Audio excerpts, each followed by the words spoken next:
இருந்து தாயின் வயிற்றுல இருந்து பிறந்தபோது சப்பானியம். அவன் வாழ்க்கையில என்ன நினைச்சிருப்பான்? எனக்கு ஒரு விடுதலை கிடைக்காதா, எனக்கு ஒரு மாற்றம் கிடைக்காதா, எனக்கு ஒரு அற்புதம் நடக்காதா.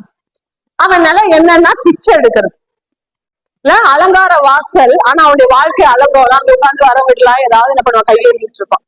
இப்ப பேதுரு யோவான் என்ன பண்றாங்க? அவங்க தேவாலயத்துக்குள்ள பிரவேசிக்க முற்படும் போது அவங்கள பார்த்துட்டு அவங்க இருந்து ஏதாவது கிடைக்குமா அப்படின்னு சொல்லி என்ன பண்றாங்க, கையேற்றம்.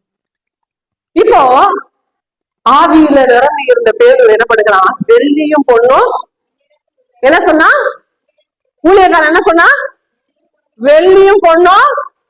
ஏன்னா ஆண்டவருக்கு முன்னாடி வந்து எல்லாத்தையும் விட்டுட்டு வான்னு சொன்னாரு. படகு நிறைய மீன் தான். ஆனா என்ன பண்ணிட்டான், என்ன பின்பற்றி வாப்பா மனுஷன் அப்படி உடனே அதோட போயிட்டான். இப்ப பாத்தீங்கன்னா ஊழியக்காரன், நாங்க பிளைட் வாங்க போறோம். உடனே நம்ம நினைச்சுக்கிறோம் பரவாயில்ல. அவன் சொல்றான், பேதுரு வெள்ளியும், ஆனா எனக்குள்ள ஒண்ணு இருக்குது, நிச்சயமா அதை நான் உனக்கு தர முடியும்.